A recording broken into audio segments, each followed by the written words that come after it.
विनोद जी, मैं इससे पहले कि रेड्डी साहब के सवाल का जवाब दूं या उनके कटाक्ष पर बात करूं, अभी बात चल रही थी जितने अस्थाई या अनुबंधित कर्मचारी हैं। देखिए, अब समूचा जम्मू कश्मीर जानता है, फिर चाहे वो JKSRTC के लोग हों, PHE के हों, PDD के हों, इसके अलावा एक लंबी फेहरिस्त है अलग अलग विभागों की। लेकिन मैं मनाज साहब से भी अर्ज़ करूँगा कि अगर करवा सकें, क्योंकि हम लोग तो निश्चित तौर पर इस मुद्दे को उठा रहे हैं, एक और इसी तरीके की जाति का शिकार महकमा है, वो है इस प्रदेश का वन विभाग।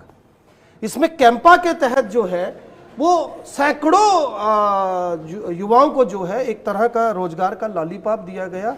लेकिन इनकी सबसे बड़ी विडंबना क्या है विनोद जी, इनको जो 15 या 20 दिन या 22 दिन की तनख्वाह दी जाती है वो सरकारी ट्रेजरी से भी नहीं आती है। राइट। और अब एक नई बात मुझे पता चली है, जिसके लिए मुझे कहा गया है कि मैं यहाँ बात रखूं, और मैं रखूंगा, कि कैंपा के साथ साथ एक इनका और विंग बना है जो वन भूमि में उन जड़ी बूटियों की खोज करता है जो जिसके जो है कोई मेडिकल मायने निकलते हैं, वो तमाम तरह की वनस्पति जिसका कोई फायदा दवा बनाने में मिलता है। तो कैंपा मेडिसिन में जो लोग लगाए गए उनको जो है बाहर का रास्ता दिखा दिया गया है।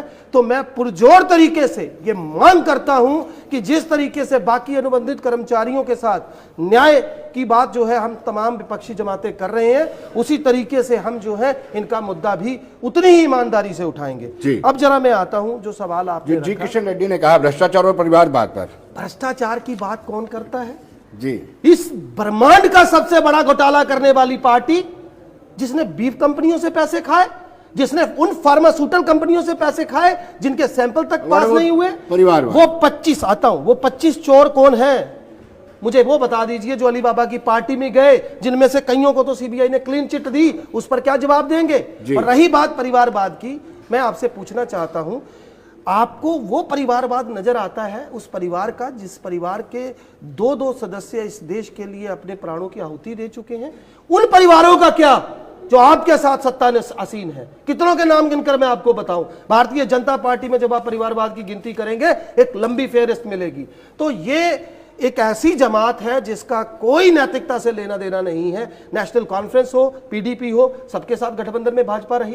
ये भाई साहब मेरे साथ खड़े, इनकी तो पार्टी का उन्होंने इस तरीके से बंटाधार किया कि इनका चुनाव चिन्ह तक इनसे छीन लिया गया। तो आज ये भाजपा परिवारवाद की बात करे, भ्रष्टाचार की बात करे, तो मुझे लगता है कि लोग हंस देंगे आगे से जी। तो इस स्थिति में मुझे नहीं लगता परिवारवाद का जिक्र चलता तो नेशनल कॉन्फ्रेंस का जिक्र जरूर होता है। वो स्वर्गीय शेख मोहम्मद अब्दुल्ला, फारूक अब्दुल्ला और उमर अब्दुल्ला, इनके इर्द गिर्द ही घूमती है। जनाब विनोद जी, ये क्या बात करते हैं भाजपा वाले परिवारवाद की?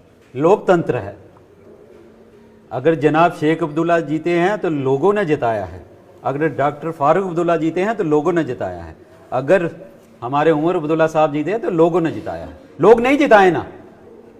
ये बात करते हैं परिवारवाद की, जिसके गृह मंत्री का बेटा वहां पे BCCI में बैठा हुआ है और उसकी क्या क्वालिफिकेशन है, क्या बात करते हैं? जब हम ये करेंगे तो ये पर्सनल बातें हो जाएंगी। ये पर्सनल बातों को मुझे लगता है अवॉइड करना चाहिए। पर्सनल बातें हम अवॉइड करना चाहते हैं, लेकिन ये किस बात पे ये बात करते हैं? इनको सोचना चाहिए कि अपने वहां पे इनके कितने लीडर हैं जिनके बेटे वहां पे MLA बने हैं, MP बने हैं। लोकतंत्र है, लोकतंत्र में अगर लोग नहीं जिताना चाहते तो ये लोग डिसाइड करेंगे, ये भाजपा वाले डिसाइड करेंगे कि परिवारवाद है या नहीं है। लोगों का काम है। चलिए, ये राजतंत्र नहीं है। एक मिनट के लिए रोकूंगा, वापिस लौटते हैं एक छोटे से कमर्शियल ब्रेक के बाद।